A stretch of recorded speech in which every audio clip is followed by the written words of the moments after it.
Assalamualaikum warahmatullahi wabarakatuh. Perkenalkan nama saya Rizkyani dengan NIM S1S1 24014. Nah, pada video kali ini saya akan menjelaskan materi tentang Stack, Quest, and DAG. Struktur data dan algoritma menggunakan Python. Nah, di sini tuh ada beberapa materi yang dibahas, tetapi untuk materi-materi berikut ini itu sudah dibahas pada kelas sebelumnya. Jadi saya akan melanjutkan saja yang materi yang belum sempat dibahas pada kelas sebelumnya. Jadi untuk materinya itu kita langsung saja ke reversing. Tapi pertama-tama saya bisa menjelaskan singkat tentang stack, class, and DAG. Nah, dalam struktur data itu terdapat 3 jenis penyimpanan data yang sering digunakan yaitu stack, class, dan DAG. Nah, ketiganya itu memiliki cara kerja yang berbeda dalam menambah dan menghapus data.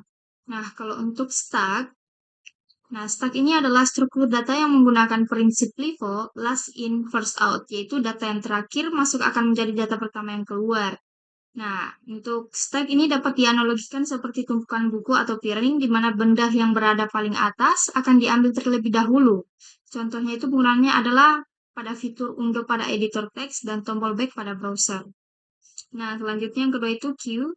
Nah, queue ini adalah struktur data yang menggunakan prinsip FIFO atau first in first out, yaitu data yang pertama masuk akan menjadi data pertama yang keluar.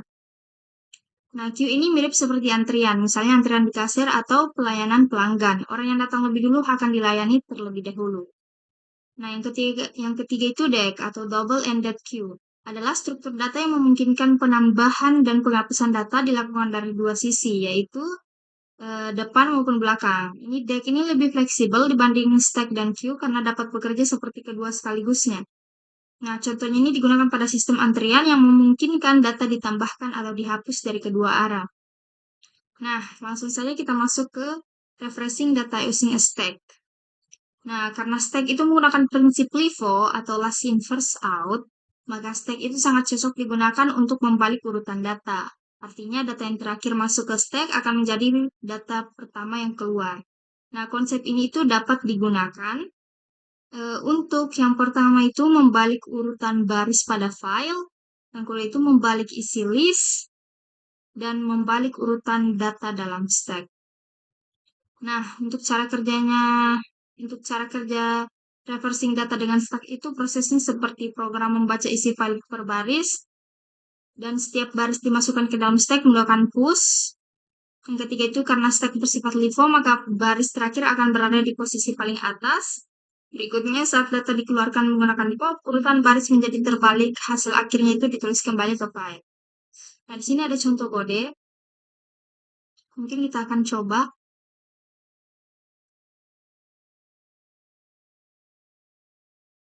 Kita coba, yaitu class array start.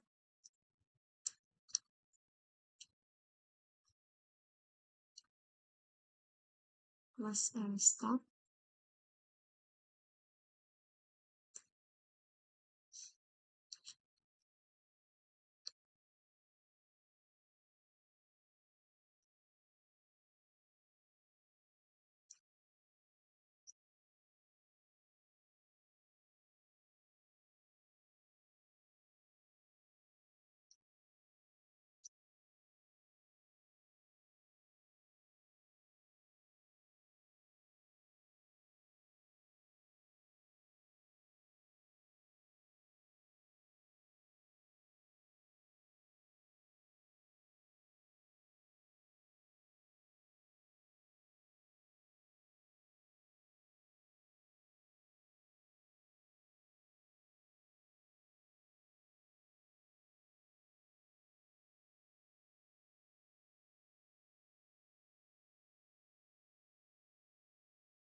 Kesalahan. Redaksi.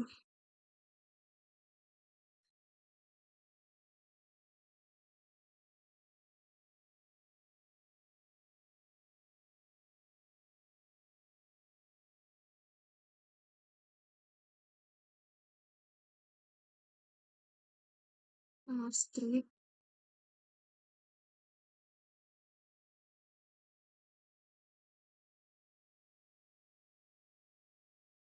Salam aja ya.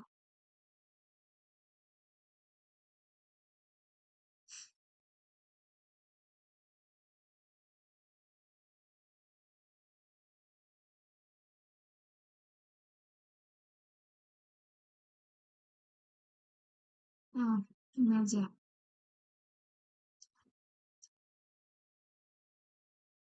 Oke, jadi sekarang.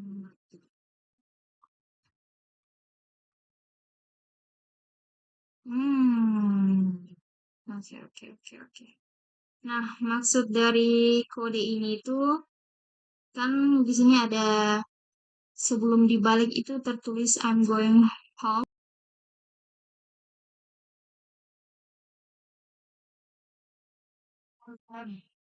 Nah, jadi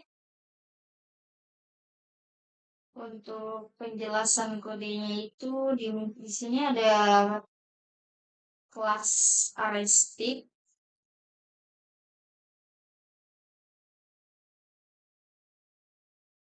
Nah, kelas arraystic ini itu digunakan untuk membuat struktur data stack-nya. Selanjutnya itu ada konstruktor, di mana def insert itu atau membuat list kosong untuk menyimpan data stack. Yang ini. Selanjutnya def pull self. Metode push-nya itu ini menambahkan data ke stack. Nah, terus def pop itu mengambil data paling atas dari stack. Nah, untuk data is empty, nah ini tuh untuk mengecek apakah stack kosong. Selanjutnya itu ada def reverse. Nah, def reverse ini itu fungsi utamanya untuk membalik isi file. Selanjutnya membaca isi file, yaitu as array stack. Membaca isi file itu ini, original open file name. Nah, selanjutnya itu push setiap baris ke stack atau for line yang ini. For line. Selanjutnya itu for line ini tuh kayak setiap baris itu dimasukkan ke stack. Nah, strip ini digunakan untuk menghapus enter agar tidak double saat ditulis kembali. Gitu.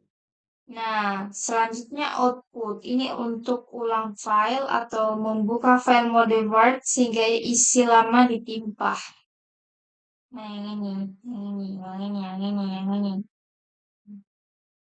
Nah, untuk pop dari stack-nya itu atau while not itu karena stack bersifat LIFO maka urutan data menjadi terbalik. Mungkin seperti itu. Selanjutnya kita lanjut ke materi matching parenthesis. Nah, untuk matching parenthesis ini atau pencocokan tanda kurung, ini adalah sebuah proses untuk memeriksa apakah pasangan tanda kurung pada sebuah ekspresi sudah sesuai atau belum. Nah, proses ini tuh menggunakan struktur data stack karena stack bekerja dengan prinsip LIFO atau last in first out. Jadi tanda kurung yang dicek itu biasanya tanda kurung biasa, tanda kurung siku, dan tanda kurung seperti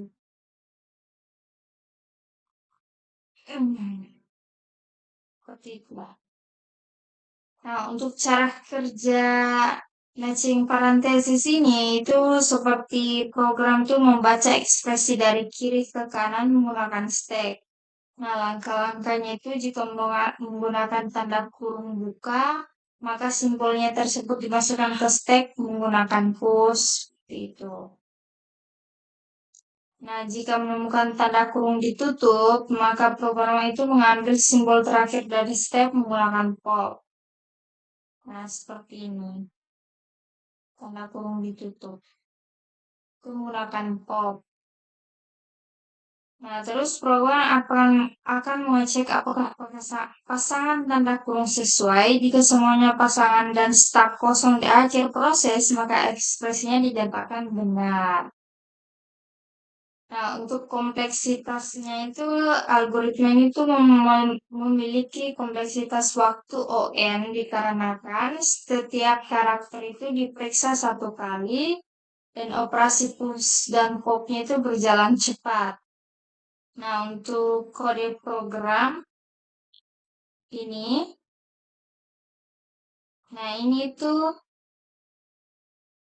eh, di sini terlihat ada def is matched.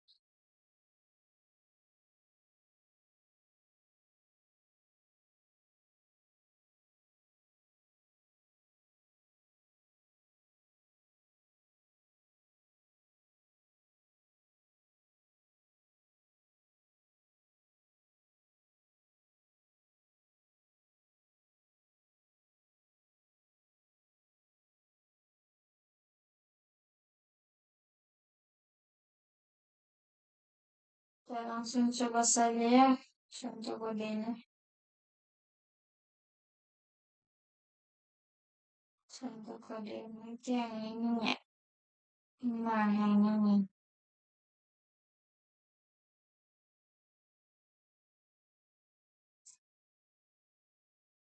Kita coba yang ini saja. Terus sekarang.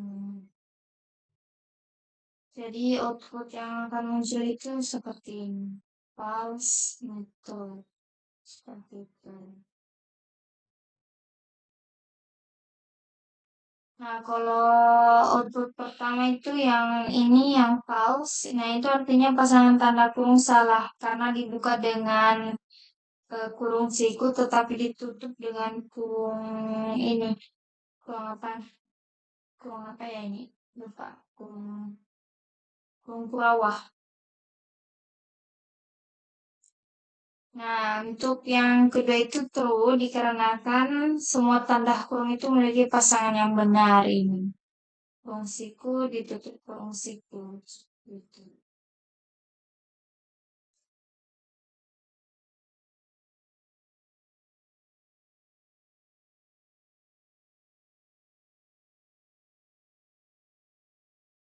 Selanjutnya itu kita ke materi matching text in a Markov language. Ini sebenarnya sama ya.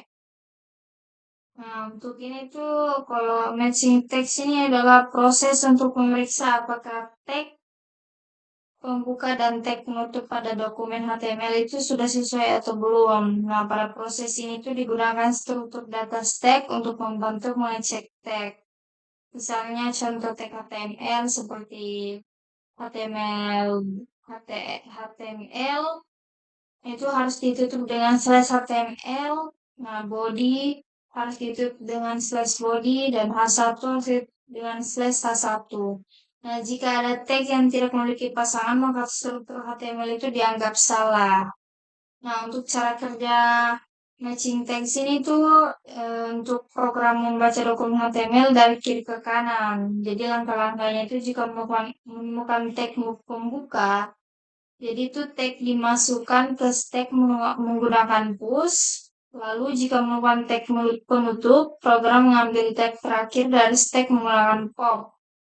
Nah, program mengecek apakah tag pembuka dan penutup cocok. Nah, jika semua tag cocok dan stack kosong di akhir proses, maka HTML valid.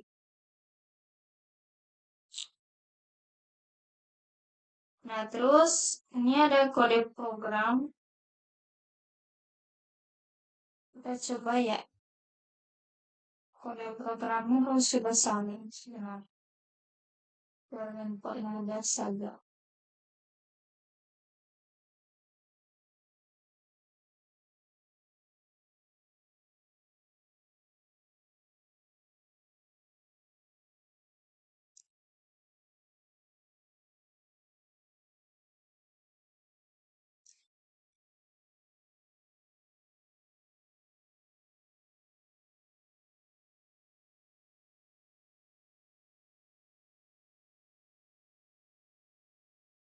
Nah, jadi HTML1 itu false, sedangkan HTML2 itu true. Nah, jadi di HTML1 ini bisa dilihat HTML ditutup dengan HTML, body itu ditutup dengan slash body, H1 ditutup dengan judul. Ini itulah sebabnya dikatakan false, harusnya itu H1 itu ditutup dengan slash H1, bukan judul. Nah, untuk HTML kedua itu, kenapa bisa jawabannya true? Dikarenakan eh, apa namanya, penutup penutup masing-masing HTML-nya itu sudah benar.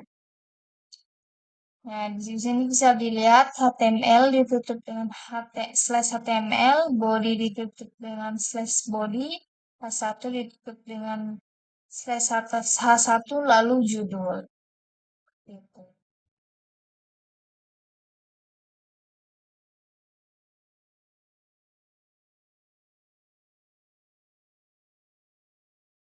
Baik, selanjutnya kita ke materi Q. Nah, queues ini, queues atau antrian ini merupakan struktur data yang memiliki konsep hampir mirip dengan stack. Nah, queue ini adalah kumpulan data yang menggunakan prinsip FIFO, freeze in, freeze out, yaitu data yang pertama masuk akan menjadi data pertama yang keluar. Nah, data dapat ditambahkan kapan saja, tetapi data yang paling lama itu berada di dalam queue akan keluar terlebih dahulu. Nah, contoh penggunaan queue itu pada orang yang sedang mengantri untuk menaiki wahana permainan, lalu panggilan telepon yang masuk ke pusat layanan pelanggan atau customer service. Nah, pada queue itu proses penambahan data dilakukan di bagian belakang atau rear back, dan penghapusan data dilakukan di bagian depan atau front. Nah, selanjutnya itu the queue abstract data type, yang artinya queue abstract data type ini adalah struktur data yang menyimpan elemen secara berurutan dengan aturan, yaitu penambahan data hanya dilakukan di bagian belakang queue atau rear atau back, penghapusan data hanya dilakukan di bagian depan queue atau front. Nah, queue ini menggunakan prinsip FIFO, freeze in, freeze out. Jadi, artinya itu data yang pertama masuk akan menjadi data pertama yang keluar. Nah, terus operasi pada queue ini yang pertama itu ada enqueue. Ini digunakan untuk menambahkan elemen ke bagian belakang queue. Contohnya itu queue titik enqueue dalam kurung tuh misalnya 5. Artinya itu angka 5 dimasukkan ke queue. Yang kedua itu untuk dequeue ini. Nah, ini digunakan. Jadi, yang metode itu yang digunakan itu pada queue. Yang pertama ada first. First ini digunakan untuk melihat elemen paling depan tanpa menghapusnya. Yang kedua itu is empty. Is empty yaitu digunakan untuk mengecek apakah queue itu kosong. Yang ketiga itu len. Dan queue itu digunakan untuk menghitung jumlah elemen dalam queue. Nah, karakter queue ini yang pertama itu queue yang baru dibuat itu dianggap kosong. Terus queue tidak memiliki batas kapasitas tertentu dan queue itu tidak dapat menyimpan berbagai tipe data. Nah, di sini bisa dilihat ada contoh operasi queue. Teman-teman bisa langsung lihat saja dan kita langsung lanjut ke materi array-based queue implementation. Nah, implementation pertama ini di situ ada queue menggunakan array atau list waiton. Itu metode apa? Itu digunakan untuk menambahkan elemen ke bagian akhir list. Nah, untuk metode pop itu digunakan untuk menghapus elemen pertama pada list saat proses deck. Nah, jadi di sini bisa dilihat open ke pop dan and queue to the queue. Nah, di sini itu implementasinya itu kurang efisien karena APN ini berjalan cepat, sedangkan pop itu membutuhkan waktu lebih lama karena semua elemen di dalam list itu harus digeser ke depan setelah elemen pertama dihapus. Nah, akibatnya proses deck dek ini memiliki kompleksitas waktu ON. Nah, karena harus memindahkan banyak elemen setiap kali data pertama dihapus. Selanjutnya, implementation kedua itu, nah pada proses penambahan data ini masih menggunakan cara yang sama seperti sebelumnya, yaitu menggunakan append untuk menambahkan elemen ke bagian belakang queue. Namun proses pop 0 ini diganti karena dianggap kurang efisien. Nah, jadi perbaikan pada DQ ini itu elemen yang dihapus itu tidak benar-benar dipindahkan. Nah, posisi elemen yang keluar hanya diganti dengan non. Terus digunakan variabel khusus bernama efron untuk menyimpan indeks elemen paling depan pada queue. Nah, contohnya itu ada A, B, C, D. Nah, di situ bisa dilihat setelah di DQ itu non yang akan terjadi itu non BCDE. A-nya itu variabel if itu akan berpindah ke elemen B. Jadi jika DQ lagi itu non CDE seperti itu. Dan seterusnya. Nah, selanjutnya itu using an array circularly atau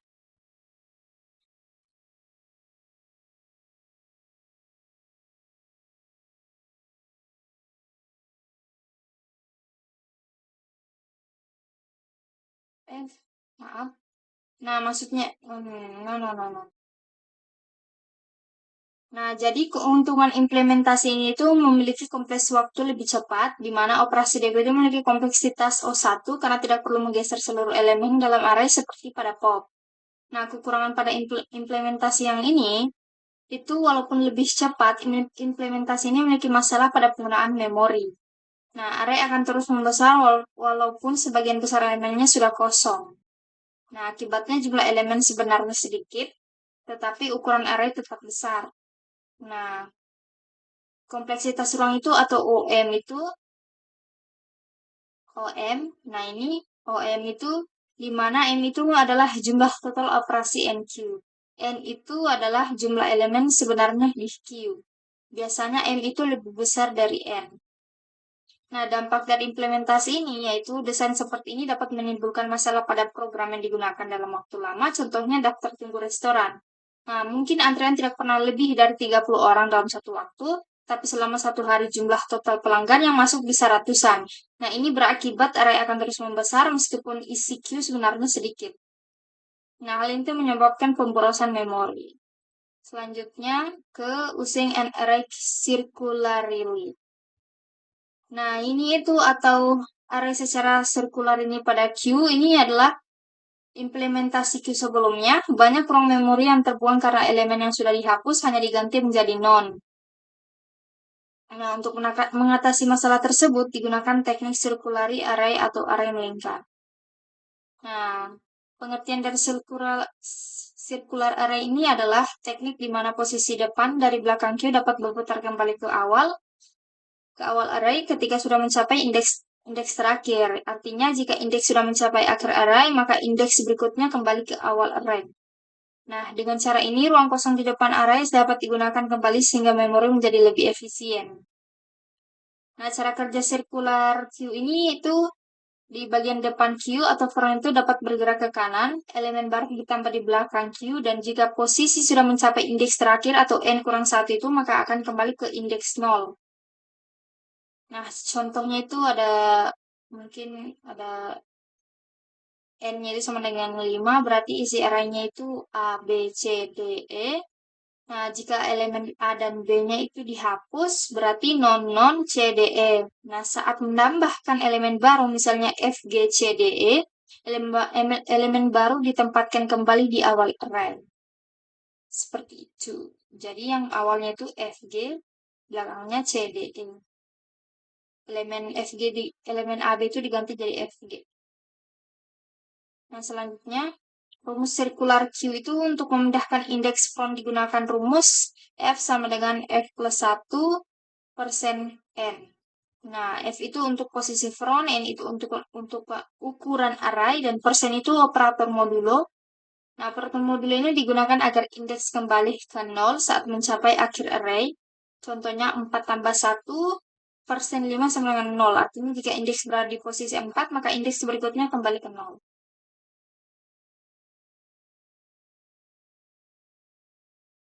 Nah, untuk keuntungannya circular array ini yang pertama itu memori lebih efisien, operasi lebih cepat, mengurangi pemborosan memori. Selanjutnya, eh, implementation queue pada Python. Nah, di ini tuh menjelaskan tentang struktur data queue menggunakan list Python sebagai media penyimpanan utama. Berarti queue menggunakan prinsip FIFO, first in, first out. Data pertama masuk akan menjadi data pertama yang keluar. Nah, jadi variabel utama pada queue itu ada kelas queue itu memiliki 3 variabel utama, di mana ada slash data, underscore data. Ini digunakan untuk menyimpan elemen queue dalam bentuk list. Yang kedua itu ada size. Nah, ini itu digunakan untuk menyimpan jumlah elemen yang ada di queue saat ini. Nah, front itu digunakan untuk menyimpan posisi indeks elemen paling depan pada queue. Dan untuk metode pada queue itu ada accessor method. Nah, metode ini itu melihat data tanpa mengubah isi queue. Seperti len itu menghitung jumlah elemen queue, isEmpty untuk mengecek apakah queue kosong, first itu untuk mengambil elemen paling depan tanpa menghapusnya. Yang kedua itu ada mutator method. Nah, metode yang ubah isi queue itu atau enqueue itu menambahkan elemen ke belakang queue. Dan deq itu untuk menghapus elemen paling depan. Dan selanjutnya ini ada contoh program. Contoh program.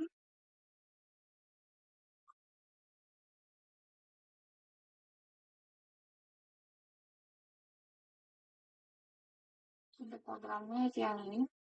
Ini menggunakan kelas empathy.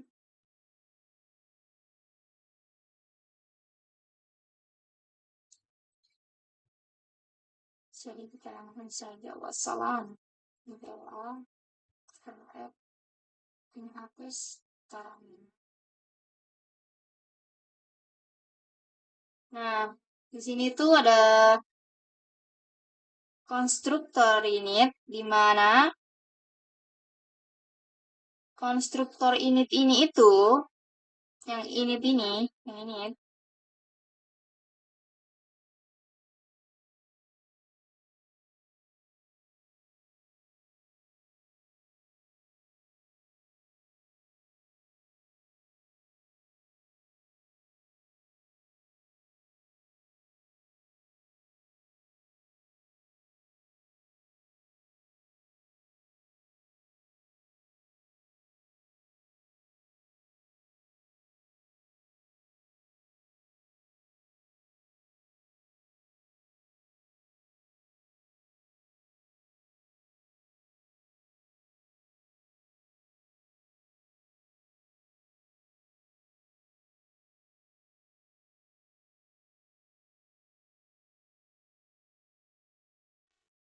kapasitas array itu akan diperbesar menjadi 2 kali lipat.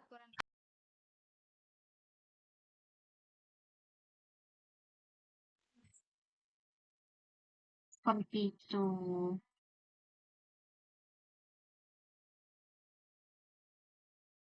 Nah, untuk double-ended,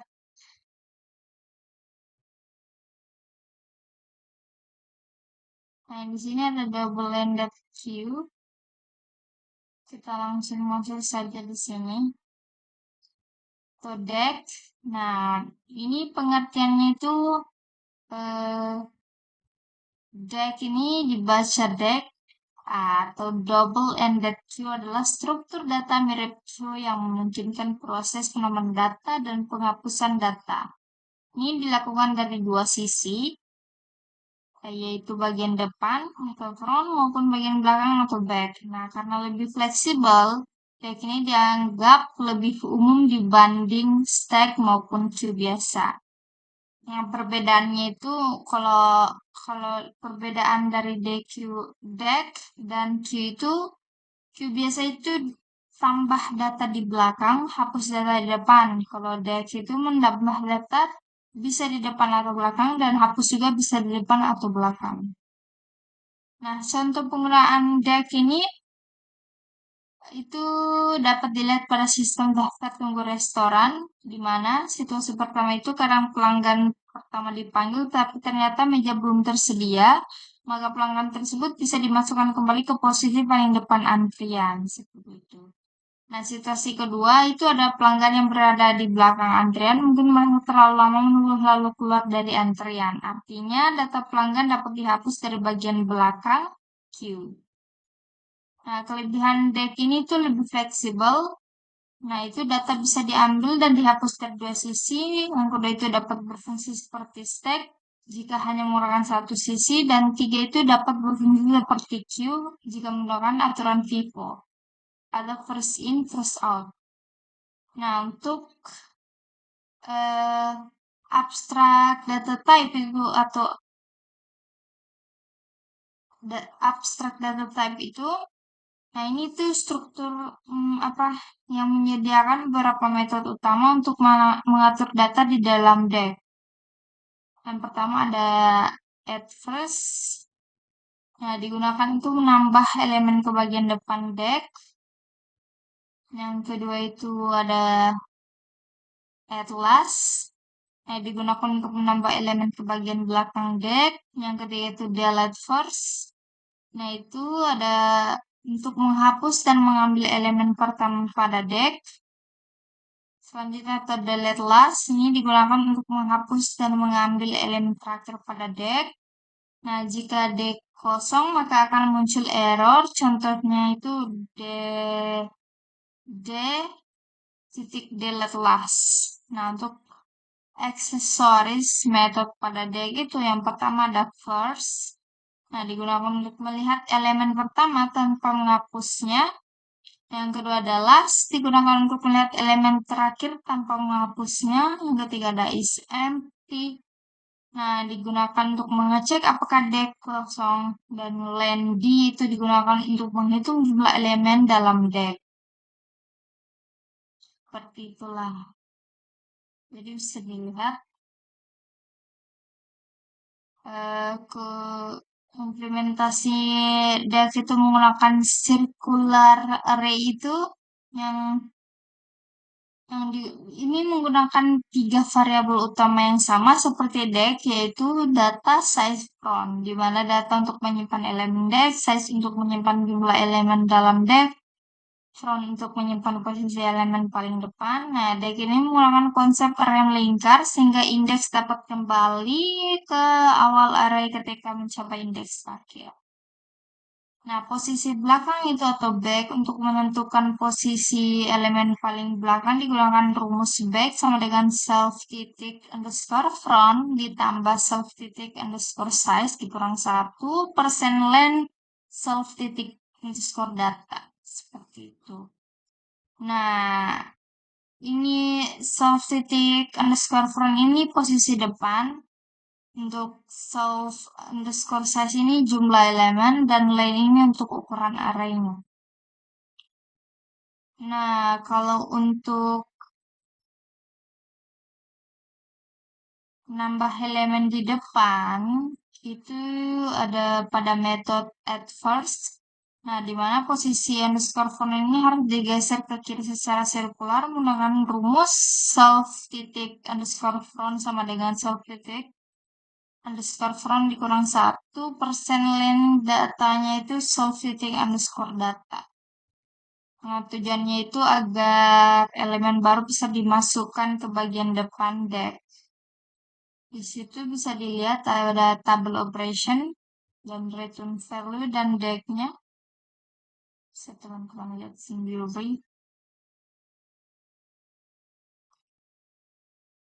Nah, di situ itu ada selanjutnya itu ada keuntungan circular array pada deck atau deck pada modul collection Python.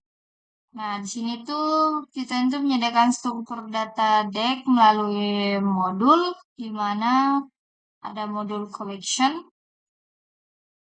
Nah, deck pada Python itu digunakan untuk menyimpan data yang dapat ditambah atau dihapus dari bagian depan maupun belakang dengan cepat dan efisien. Untuk menggunakan deck itu import collection.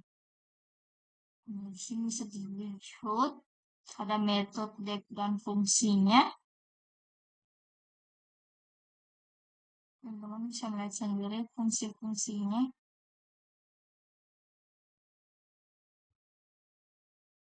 Dan di sini saya ada satu contoh kode terakhir.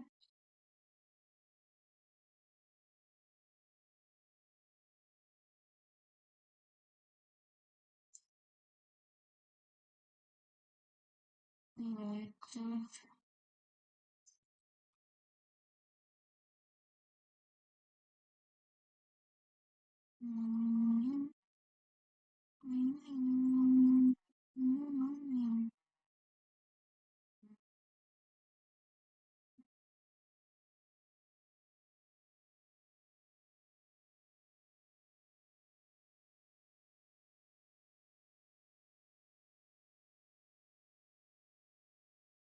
bisa dilihat mungkin walaupun penjelasannya itu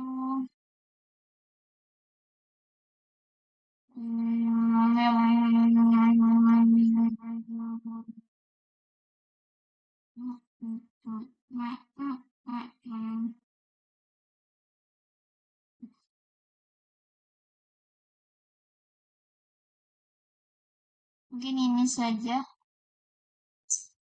Jadi untuk materi